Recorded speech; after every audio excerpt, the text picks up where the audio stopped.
તો અમે અમારી રીતના અમારો સમાજ, અમારા આગેવાનો, યુવાનો તથા બધા બહેનો ભાઈઓ અમે બધા સાથે મળી ભરતભાઈની બોડી સમાધિમાંથી બહાર કાઢી અને અમે રીપીએમ માટે જામનગર લઈ જવાના હતા. તો અત્યાર સુધી આઈજી સાહેબે, કલેક્ટર સાહેબે, ગીર સોમનાથના કલેક્ટર સાહેબે બધાએ મને એક જ વસ્તુ કીધું કે વિનોદભાઈ થઈ જશે. પણ અત્યાર સુધી કોઈ તંત્રએ એક્શન નથી લીધું.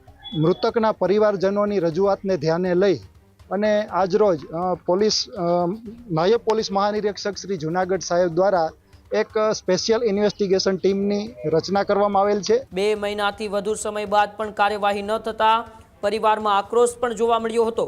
આખરે ઘટનાના આટલા દિવસ પછી એસઆઈટીની થઈ રચના. હજુ સુધી તમે અમારી ચેનલને સબસ્ક્રાઇબ નથી કરી તો અત્યારે જ ન્યૂઝરૂમ ગુજરાતને સબસ્ક્રાઇબ કરો, ફેસબુક અને ઇન્સ્ટાગ્રામ પર ફોલો કરો.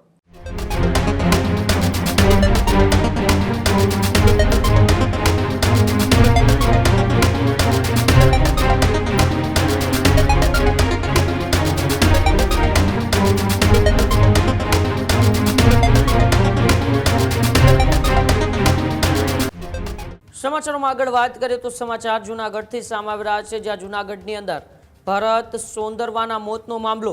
જૂનાગઢમાં દલિત યુવાન ભરત સોંદરવાના મોતનો મામલો. આખરે ઘટનાના આટલા દિવસ પછી એસઆઈટીની થઈ રચના. તાલાલાના રમળેચી ગામમાંથી મળ્યો હતો ભરત સોંદરવાનો મૃતદેહ. 7 માર્ચે મૃતદેહ મળ્યા બાદ પરિવાર ન્યાયની માંગ પર અડગ હતો. 2 મહિનાથી વધુ સમય બાદ પણ કાર્યવાહી ન થતા પરિવારમાં આક્રોશ પણ જોવા મળ્યો હતો. પરિવારજનોએ તટસ્થ તપાસની પણ માંગ ઉઠાવી હતી. રીપોસ્ટમોર્ટમની માંગ સાથે પરિવાર સ્મશાન ખાતે પહોંચ્યો હતો. જૂથળ સ્મશાન ખાતે ભારે પોલીસ બંદોબસ્ત પણ ગોઠવાયો હતો. મામલો ગરમાતા પોલીસ અને પરિવાર વચ્ચે ચર્ચાઓનો દોર પણ શરૂ થયો હતો. અંતે પોલીસે એસઆઈટી રચવાનો નિર્ણય લીધો હતો. માંગરોળ ડીવાયએસપી સહિત 3 અધિકારીઓની ખાસ એક ટીમ પણ બનાવાઈ. હત્યા કેસનો ભેદ ઉકેલવા સ્પેશિયલ ઇન્વેસ્ટિગેશન ટીમને આ જવાબદારી સોંપવામાં આવી છે. પોલીસની સમજાવટ બાદ હાલ મામલો છે થાળે પડ્યો છે. પરિવારજનોએ ઝડપી અને નિષ્પક્ષ તપાસની પણ માંગ કરી છે. ત્યારે દલિત યુવાનના મોતને લઈને હાલ વિસ્તારમાં પણ ચર્ચાનો માહોલ છે. આપણે 7/3/2026ના રોજ ભરતભાઈનું રમરેચી ગામેથી મૃતદેહ મળેલ આવેલું હતું શંકાસ્પદ હાલતમાં. એ બાબતે અમે તાલાળા પોલીસ સ્ટેશને એફઆઈઆર નોંધાવી હતી ને અત્યાર સુધી તાલાળા પોલીસ સ્ટેશને અમે 42 ધક્કા ખાધા હતા. 42 ધક્કામાં અમને કોઈ એવો શાંતિપૂર્વક જવાબ નથી મળ્યો કે ભાઈ ભરતભાઈના ન્યાય માટે અમારે શું કરવું, સાહેબ ક્યાં સુધી કેસ પહોંચ્યો છે. તો એ લોકોએ કોઈ એવો શાંતિપૂર્વક જવાબ જ નહોતો દીધો. એનાથી અમે અમારો સમાજ, અમારા આગેવાનો, યુવાનો બધા સાથે મળી અમે ગીર સોમનાથના કલેક્ટર સાહેબને મળ્યા, એસપી સાહેબને મળ્યા હતા, પછી જુનાગઢ જિલ્લાના કલેક્ટર સાહેબને મળ્યા, આઈજી સાહેબને મળ્યા. ત્યારે અમે એક જ દરખાસ્ત કરી હતી કે સાહેબ અમારે રીપીએમ કરાવવું છે અને એસઆઈટીની રચના કરાવવી છે. અમુક આગમી તારીખમાં સુધીમાં જો તમે કંઈ એક્શન નહીં લ્યો તો અમે અમારી રીતના અમારો સમાજ, અમારા આગેવાનો, યુવાનો તથા બધા બહેનો ભાઈઓ અમે બધા સાથે મળી ભરતભાઈની બોડી સમાધિમાંથી બહાર કાઢી અને અમે રીપીએમ માટે જામનગર લઈ જવાના હતા. એ તકે અમે 1 તારીખ આપી હતી કે 1/6/2026ના રોજે સવારે 10 વાગે અમે ભરતભાઈની બોડી કાઢી અને રીપીએમ માટે લઈ જવાના હતા. તો અત્યારે કાલ રાતનું અમે જોયું તો કાલ રાતનો અહીંયા બંદોબસ્ત મૂકી દીધો હતો. કોડિયાતર સાહેબ, ડીએસપી સાહેબ જે આપણે છે માંગરોળ તાલુકાના, એને અમને બોલાવ્યા. એ કે વિનોદભાઈ અત્યારે હજી મંજૂરી નથી મળી તો તમે બોડી ના બહાર કાઢી શકો. હું કહું સાહેબ તમે અત્યાર સુધી ક્યાં શું એક્શન લીધું હતું? હું કહું અમે 2 મહિનાથી સખત તમને લોકોને આર્ગ્યુમેન્ટ કરતા હતા, કહેતા સાહેબ તમે કંઈક આમાં એક્શન લ્યો. હું કહું મારા મમ્મી પપ્પા અટાણે હાર્ટના બીમાર છે અને કંઈ પણ વસ્તુ થશે તો એ જવાબદારી તમારી રહેશે.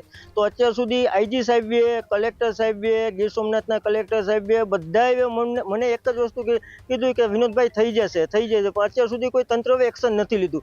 આજે મારો સમાજ, અમારા યુવાનો, આગેવાનો બધા લોકો અમે સાથે ભેગા મળીને છે ત્યારે આજે એનું એક્શન લીધું કે અત્યારે જે એસઆઈટીની ટીમની રચના કરવાનું કીધું તો આજે એનું એસઆઈટીની ટીમની રચના કરી છે.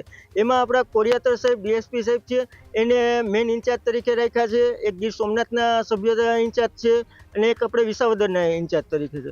હવે આપણે આગળ એ જોઈએ છે કે એસઆઈટીની ટીમ શું કરે છે કે ભાઈ આ ગુનો બહાર કાઢે છે તો હજી રહસ્યમંદ રહેવા દે છે. હું તો એક અપેક્ષા એવી જ રાખું છું કે આપણે કોડિયાતર સાહેબને એ જ કહેવા માંગુ કે સાહેબ વહેલા તકે આમાં જે આરોપી હોય એને બહાર અપાવો અને પ્રેસ કોન્ફરન્સ કરાવો. સાહેબ ગઈ તારીખ 7/3/2026ના રોજ તાલાળા પોલીસ સ્ટેશન ખાતે બીએનએસ કલમ 103(1) 115(2) મુજબનો એક બનાવ બનેલ હતો.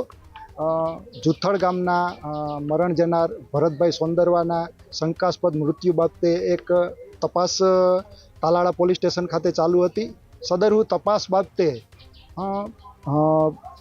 મૃતકના પરિવારજનોની રજૂઆતને ધ્યાને લઈ અને આજરોજ નાયબ પોલીસ મહાનિરીક્ષક શ્રી જુનાગઢ સાહેબ દ્વારા એક સ્પેશિયલ ઇન્વેસ્ટિગેશન ટીમની રચના કરવામાં આવેલ છે.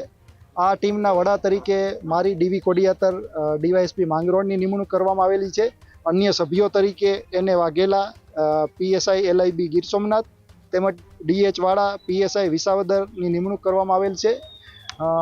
આગામી સમયમાં આ ગુનાની તપાસ અમોની જે SIT છે એ સંભાળી લેશું અને વિગતવાર અને ઊંડાણપૂર્વક આ ગુનાની તપાસ કરશું. આગામી 3 તારીખથી આ ગુનાના કામે શકમંદોના LVA SDS ટેસ્ટ થનાર છે. આ LVA SDS ટેસ્ટ આગામી 11 તારીખ સુધી ચાલશે અને આ ટેસ્ટ દરમિયાન FSL તરફથી જે કંઈ પણ રિપોર્ટ આવશે તે તપાસના કામે સામેલ રાખી આગળની કાર્યવાહી કરવામાં આવશે.